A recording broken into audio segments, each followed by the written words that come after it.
तो चलो स्टार्ट करते हैं। आज हम क्लास 10 हिस्ट्री जो हमारा अभी एमसीक्यू क्वेश्चन सीरीज चल रहा है। अभी तक हमने वीडियो 2 दे दिए हैं और ये वीडियो नंबर सेकेंड है। और यह जो एमसीक्यू क्वेश्चन है वह सीबीएसई टर्म फर्स्ट एग्ज़ाम के लिए जो नवंबर दिसंबर में होने वाले हैं उसके लिए बहुत ज़्यादा इंपॉर्टेंट है। तो 2 वीडियो मैंने दे दिया, अगर आपने नहीं देखा है तो डिस्क्रिप्शन बॉक्स में मैं लिंक दे दूँगा, आप वहाँ से देख लेना, ठीक है।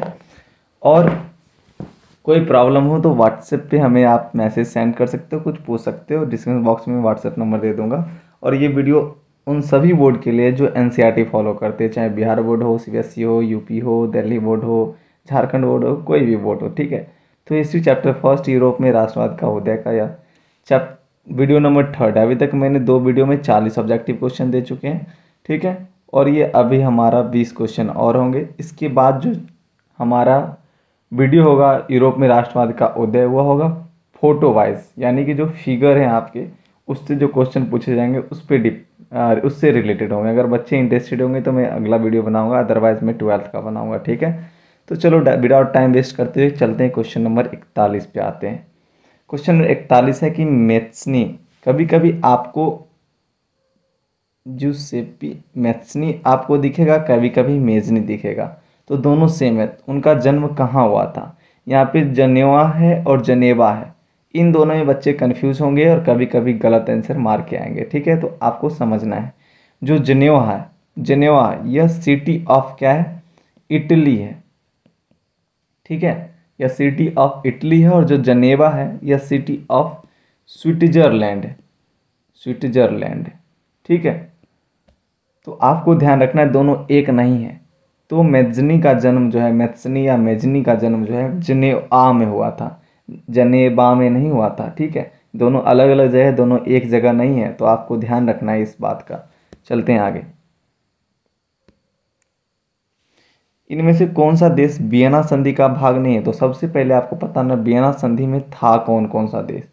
जो भी देश नेपोलियन को हराने में था वो सभी देश जो है वियना संधि में था, ताकि नेपोलियन ने जो भी चीज़ ख़त्म किए थे उनको पुनः स्थापित करना है। जैसे कि जो राज सत्ता थी, ब्रबो राज था, उसको स्टेब्लिश कर दिया फिर से। किसने?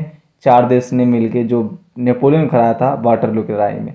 तो वियना संधि कब हुआ था? 1815 में हुआ था। कौन कौन से देश थे? ब्रिटेन थे, प्रसा था, रूस था, ऑस्ट्रेलिया था। तो इसे पूछ रहा है नहीं, तो जापान नहीं था। तो 4 आपको याद रखना है। 4 की जगह अगर कोई भी ऑप्शन आता है तो वो नहीं थे, ठीक है। चलते हैं आगे। तो या तो आपको पूछा जाता है कि इनमें से कौन सा देश वियना संधि का भाग था, तो इनमें से 4 में से कोई एक दे देगा और 3 ऑप्शन जो है तो अलग दे देंगे, अदर अदर देश, कंट्री दे देंगे, ठीक है। तो आपको तो ये 4 अगर याद है तो आंसर आपको मिल ही जाएंगे, ठीक है। चलते हैं आगे। जुलाई क्रांति यानी 18 जुलाई 1830 की क्रांति का परिणाम में से कौन कौन है? तो आपको ये तो पता होना चाहिए कि जुलाई 1830 की क्रांति में हुआ क्या था, तो आपको सबसे पहले वो जानना चाहिए। तो जुलाई 1830 की क्रांति में आपको पता होना चाहिए कि रूढ़िवादी जो था उसे उखाड़ फेंक दिया गया। क्या किया गया? जो राजतंत्र था उनके हाथ में, राजा के हाथ में संविधान ठहरा दिया गया, ठीक है। तो ये तो मैंने विश्लेषण में बताया था, अगर आपने नहीं देखा तो वीडियो देख लेना, इसमें ज़्यादा डिस्कस नहीं करेंगे। तो संवैधानिक राजतंत्र स्थापित कर दिया गया था, यानी राजा रहेगा लेकिन उनके हाथ में क्या होगा? संविधान होंगे। राजा जो है संविधान के अकॉर्डिंग चलेंगे। तो इसका राइट आंसर ये जो है कथन सही है।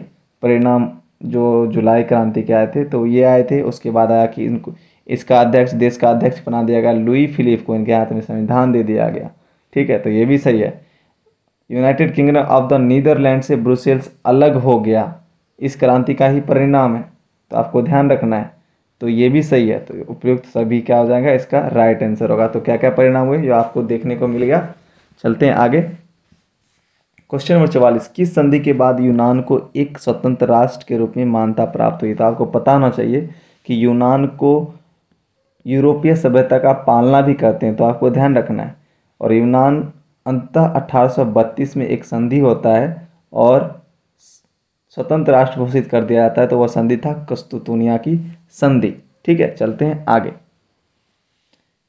किस दार्शनिक ने राष्ट्रीय संघर्ष को पोलोनेस और माजूरका जैसे लोक नृत्य यानी फ्लॉक डांस का नाम है, ये लोक नृत्य है, उसे राष्ट्रीय प्रतीक बनाया। ठीक है, तो ये ऐसे दार्शनिक है जो अपने लोक नृत्य को क्या किया, राष्ट्रवाद में अहम भूमिका निभाया, यानी कि अपने नृत्यों के द्वारा लोगों में जागरूक फैलाया। वो थे कैरोल कुपिंस्की। ठीक है, चलते हैं आगे क्वेश्चन नंबर 46 पे। क्वेश्चन नंबर 46, निम्न में से कौन सा 1848 के पेरिस क्रांति के कारण के लिए उचित नहीं है, नहीं खोजना है इसमें। ठीक है, तो नगरों के लिए नगरों के लघु उत्पादक यानी पेरिस के जो नगर है, पेरिस जो है वहाँ के जो लघु उत्पादक लोग हैं उनको जो है इंग्लैंड से जो भी मसीना के कपड़े हैं उससे कड़ी स्पर्धा की करने पड़ रही थी। बिल्कुल सही है, नहीं खोजना है इसमें। खाद्य पदार्थों के अभाव और रोजगार की स्थिति में गिरावट हो गई थी। बिल्कुल सही बात है। इसमें है कि 21 वर्ष से ऊपर सभी वयस्क पुरुषों को मताधिकार प्राप्त करने के कारण यह क्रांति हुई थी। ये बिल्कुल गलत है। इस क्रांति के बाद क्या हुआ, 21 साल के जो भी वयस्क मत ऊपर जो भी वयस्क लोग हैं उन्हें मताधिकार देने की प्राप्ति हुई। पेरिस क्रांति के बाद हुआ। पेरिस क्रांति का कारण यह नहीं था, परिणाम था यह। ठीक है, तो कारण ये दोनों थे। ठीक है, तो क्या हो जाएगा, यहाँ पे नहीं है तो ये राइट आंसर हो जाएगा। ठीक है, आगे चलते हैं। 1845 में सिलेसिया के बुनकरों का विद्रोह में उतरने का मुख्य क्या कारण था? ठेकेदार ने बुनकरों को कच्चा माल देना बंद कर दिया। बिल्कुल गलत है, माल तो दे ही रहे थे, लेकिन उनके पीछे दूसरा रीजन था। ठेकेदार द्वारा निर्मित कपड़ों का, यहाँ पे लिख लेना, कपड़ों का दाम कम कर देने के कारण यह विद्रोह हुआ था। या क्रांति की ओर होर, यहाँ पे होर होगा, क्रांति की ओर चलने के कारण। ऐसा तो थोड़ी होगा कोई मार कर रहा है तो मैं भी मार कर लूँ, ये तो बिल्कुल गलत है। कह रहा है कि क्रांति की ओर चल रही थी उस समय 45, 38, 35, 15 में क्रांति हो रहा था, तो उस समय ये भी सोचे कि मैं भी क्रांति करता हूँ, ऐसा तो नहीं हो सकता है, तो ये भी गलत है। जो राइट आंसर ये है कि ठेकेदार जो है निर्मित कपड़ों के दाम जो है कम दे रहे थे, इसी कारण क्या क्या सिलेसिया के बुनकर ने अपने ठेकेदारों के विरुद्ध अपना विद्रोह शुरू कर दिया। कह रहा है कि 1848 में 1848 में जो फ्रैंकफर्ट संसद का आयोजन किया गया वह कहाँ किया गया? तो सेंट पॉल चर्च में किया गया था। इसमें ज़्यादा डिस्कस करने की कोई बात नहीं है। ठीक है, चलते हैं आगे। ये जो चीज़ आपको दिख रहा है ये आपको किताब के बॉक्स में आपको मिलेगा। ठीक है, और पेज नंबर 15 में देखिएगा। आपको कह रहा है स्त्री पुरुष की सामाजिक, आर्थिक और राजनीतिक समानता की सोच के आधार पर महिलाओं के अधिकारों और हितों का बोध क्या कहलाता है? तो नारीवाद कहलाता है। ठीक है, चलो आगे चलते हैं। क्वेश्चन नंबर 50 कहता है फ्रैंकफर्ट संसद जो सेंट पॉल चर्च में हुआ था, आपको ही पता है फ्रैंकफर्ट संसद हो जो है वह कब आयोजित किया गया था? 1848 में किया गया था। ठीक है, तो 18 में 1848 किया गया था। तो उसके बारे में कौन सा कथन उचित नहीं है? ठीक है, यहाँ पे नहीं आप काट दो। ठीक है, मिस्टेक है, आंसर के अकॉर्डिंग मिस्टेक है। तो उचित है, तो इसमें क्या क्या हुआ था ये देखना है आपको। 1847 में जो फ्रैंकफर्ट में संसद में जो सेंट पॉल चर्च में फ्रैंकफर्ट संसद आयोजित किया गया था, तो उसमें 831 निर्वाचित प्रतिनिधि जो है वहाँ जर्मन की अब बात हो रहा है, राष्ट्र के लिए क्या करते हैं, एक संविधान का प्रारूप तैयार करते हैं। लेकिन ये प्रारूप जो है अपने राजा यानी फ्रेडरिक विलियम चतुर्थ को देते हैं, तो ये अस्वीकार कर देता है। दोनों स्टेटमेंट सही है। ठीक है, तीसरा है कि यह अस्वीकार करता है, फिर भी क्रांति चलती है, फिर भी आंदोलन चलते रहते हैं, लेकिन अंततः क्या कर दिया जाता है, वहाँ के भूस्वामी भी राजा को साथ दे देता है। ठीक है, बड़े बड़े पैसे वाले भी साथ देते हैं, और अंततः क्या कर दिया जाता है, जो विद्रोह कर रहे थे जो निर्वाचित प्रतिनिधि जो उदारवादी लोग थे वह क्या कर देते हैं, उनके विरुद्ध क्या कर दिया जाता है, सैनिकों को बुलाकर असेंबली को भंग यानी कुचल दिया जाता है। तो ये सभी जितने भी 3 रीजन आप देख रहे हो 1800 या जो कथन है ये सभी उचित है सेंट पॉल चर्च में जो आयोजित किया गया था संसद। ठीक है, क्वेश्चन नंबर 51 कह रहा है 1848 के जर्मन उदारवादी क्रांति को किसने दमन किया? तो ये सभी ने। अभी जस्ट मैंने पिछले क्वेश्चन में बताया था, राजशाही तो था ही, राजा था, फौज भी लास्ट में आके कुचल देते हैं, बड़े भूस्वामी भी साथ देते हैं, तो फिर सभी इसका राइट आंसर हो जाएगा। कहता है जर्मनी एकीकरण के संदर्भ में कौन सा कथन उचित नहीं है? तो आप अगर चैप्टर सही से पढ़े हो तो आपको सही से समझ आता होगा। ओटोमन बिस्मार्क का नाम आप अच्छे से सुने होंगे, ठीक है।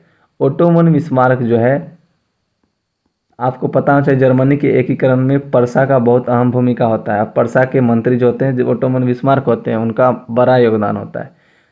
तो बिस्मार्क जो है पर्सा के सेना और नौकरशाही के मध्य से एकीकरण में सबसे बड़ा योगदान देता है।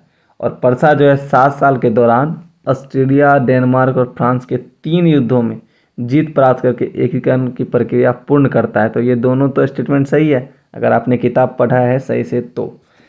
और कहा जा रहा है कि सी में कि जनवरी 1871 में पर्सा के राजा, जब एकीकरण कर दिया जाता है उसके बाद राजा किसी को बनाना है, तो पर्सा के राजा जो है फ्रेडरिक विलियम चतुर्थ को वर्साई में हुए समारोह में जर्मन का राजा नियुक्त किया जाता है।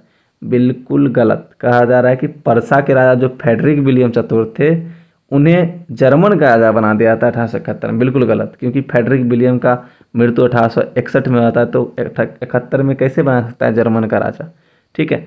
तो फ्रेडरिक विलियम को नहीं बनाता है, ठीक है, फ्रेडरिक विलियम को नहीं बनाता है, काइजर विलियम फर्स्ट को बनाया जाता है। किसको बनाया जाता है? काइजर विलियम फर्स्ट को, ठीक है। तो उपयुक्त सही नहीं होगा, ये उचित नहीं है, गलत ये हो जाएगा, ठीक है। चलो आगे चलते हैं क्वेश्चन नंबर 53 पे। कहता है जर्मनी एकीकरण में अहम, यहाँ पे फिर टाइम मिस्टेक है, अहम भूमिका किसने निभाया?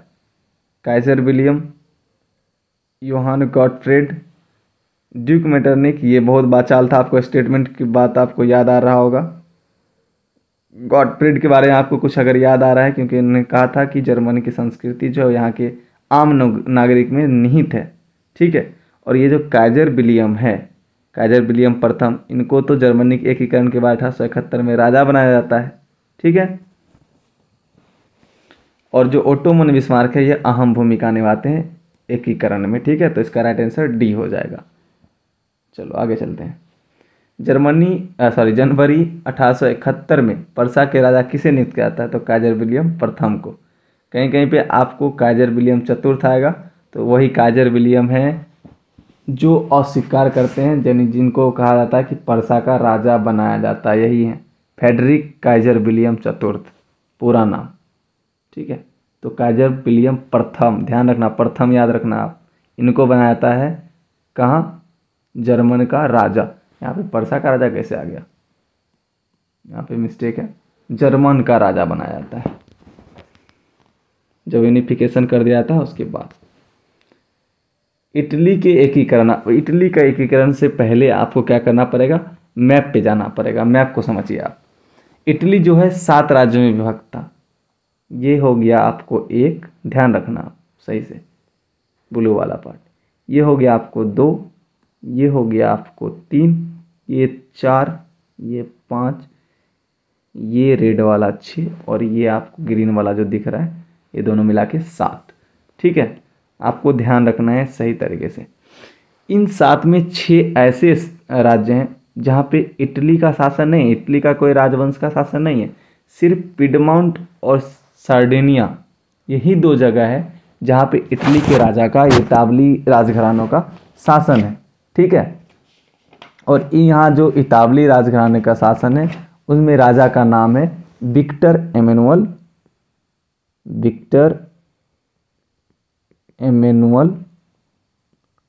सेकेंड। और ये जितने भी आप 6 देख रहे हो, इनमें 3 तरह से शासन होता है। नॉर्थ की अगर बात करें तो नॉर्थ में जो है ऑस्ट्रियाई हैब्सबर्ग का शासन है। हैब्सबर्ग जो होता है वो क्या होता है? एक साम्राज्य है हैब्सबर्ग, ठीक है। साउथ का जो क्षेत्र आप देख रहे हो, इसमें मैं ज़्यादा लिख रहा हूँ। साउथ की जो एरिया है जर्मनी का, इसमें स्पेन के बुर्बो राजवंश का शासन होता है। आपकी किताब में आप अच्छे से पढ़ो, सारा कुछ दिया हुआ है, इसमें बताने की ज़रूरत नहीं है, बहुत सारा कुछ ही इसमें क्लियर दिया हुआ है, ठीक है। और जो बीच का एरिया है इसमें पोप का शासन है, ठीक है। लेकिन अंतः यूनिफिकेशन कर दिया जाता है, ठीक है, सभी को मिला दिया जाता है। कब मिलाया जाता है, मिलाने के बाद किसको राजा बनाया जाता है, तो वो सब चीज़ हम देखेंगे आगे, ठीक है। अगर आपको जानना है तो लो अभी मैं बता देता हूँ। तो ये आपने देख लिया कि एक ही ऐसा एरिया है इटली का जहाँ पे इतावली राजघराने का शासन है। इतावली राजघराने का शासन है, कहाँ है, सार्डिनिया और पिडमॉन्ट का एरिया। तो इनके पास रिस्पॉन्सिबिलिटी जाता है कि ये जितने भी बहके हुए जगह हैं इटली का रहते हुए भी दूसरे जगह का शासन है, तो इन सभी को एक कर इटली का एकीकरण करने का। तो यहाँ पे जो सर्डेनिया पिडमॉन्ट के शासक विक्टर एमेनुअल द्वितीय है, इनके एक मंत्री हैं, वो है काबूर, काउंट काबूर, ठीक है। यह एक ना तो एक क्रांतिकारी है, ना कोई जनतंत्र में यह विश्वास रखते हैं, फिर भी यह इटली की एकीकृत करने के आंदोलन का नेतृत्व करता है, ठीक है। और ये जो है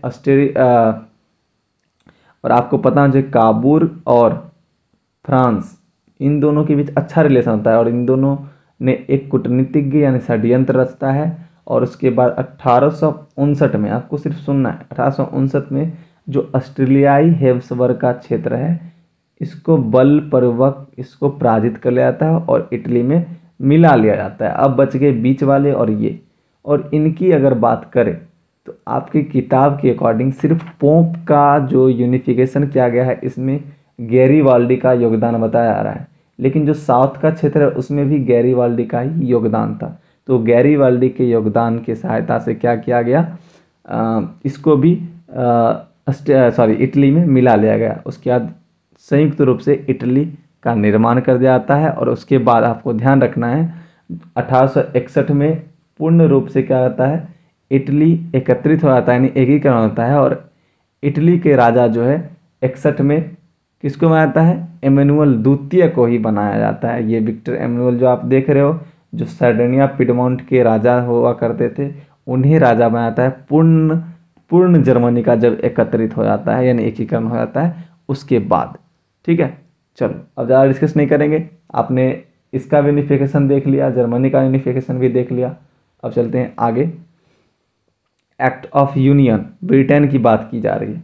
एक्ट ऑफ यूनियन 1707 के बारे में कौन सा कथन गलत है। कह रहा है कि एक्ट ऑफ यूनियन जो है इंग्लैंड और स्कॉटलैंड के बीच के समझौता है, या एक्ट ऑफ यूनियन जो है इंग्लैंड और आयरलैंड के बीच के समझौता है। एक्ट ऑफ यूनियन का परिणाम क्या हुआ कि United Kingdom of the great Britain का जो है गठन हुआ, या स्कॉटलैंड जो है उस पर इंग्लैंड का प्रभाव जारी हुआ, किसके थ्रू, एक्ट ऑफ यूनियन। तो ये बात सही है कि एक्ट ऑफ यूनियन जो हुआ था इंग्लैंड और स्कॉटलैंड के बीच का एक समझौता है, ठीक है।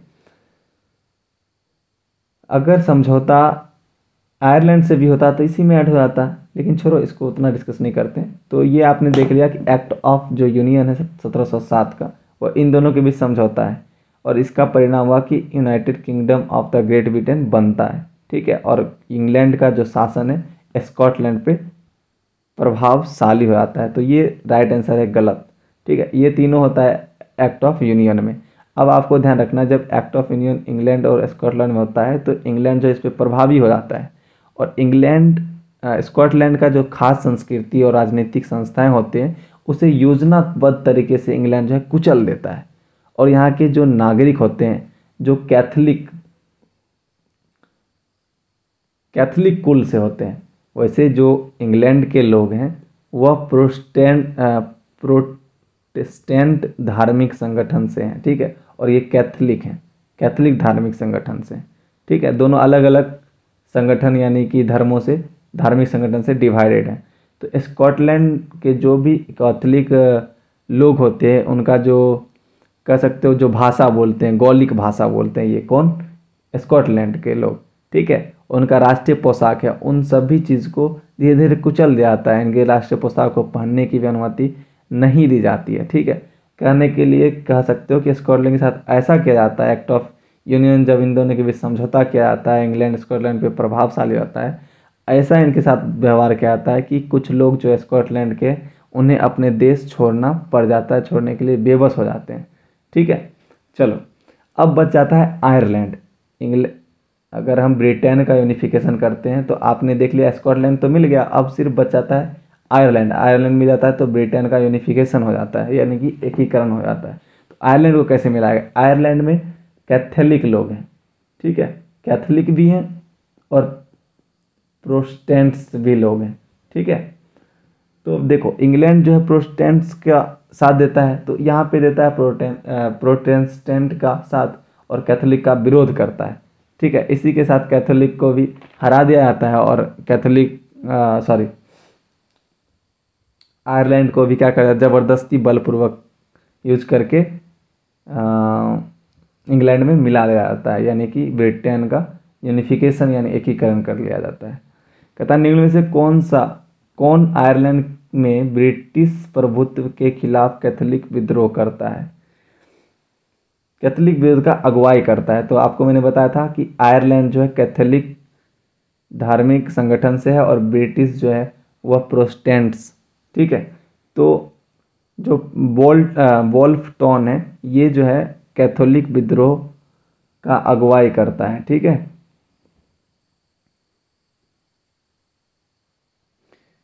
59 जब हम एक अमूर्त विचार जिसका मूर्ति बनाना असंभव है, किसी विचार का मूर्त रूप देना असंभव है, जैसे कि कोई लालच करता है, ईर्ष्या करता है, स्वतंत्रता या न्याय, इन सभी को अगर हम किसी व्यक्ति या किसी चीज़ के माध्यम से व्यक्त करते हैं तो उसे क्या कहते हैं? उसे हम रूपक कहते हैं। और इससे पहले मैंने 2 क्वेश्चन पिछले वीडियो में बताया था कि जर्मनी का रूपक को क्या कहते हैं और फ्रांस के रूपक को क्या कहते हैं। तो आपको कमेंट सेक्शन में बताना है कि जर्मनी के रूपक कौन है और फ्रांस के रूपक कौन है।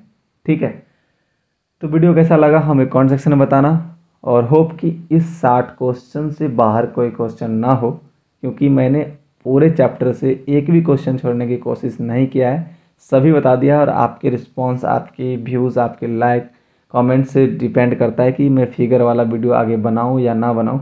तो वीडियो में साथ करता हूं। जय हिंद, जय भारत। अगला वीडियो हमारा अब पॉलिटिकल साइंस फर्स्ट में जो भी क्वेश्चन आने वाले हैं, जो भी चैप्टर आने वाले हैं उस पर चलेंगे, लेकिन बच्चे के रिस्पॉन्स के बाद चलेंगे। ठीक है, तो तब तक के लिए बाय बाय। 12th को तब तक मैं पढ़ाऊँगा। जय हिंद, जय भारत।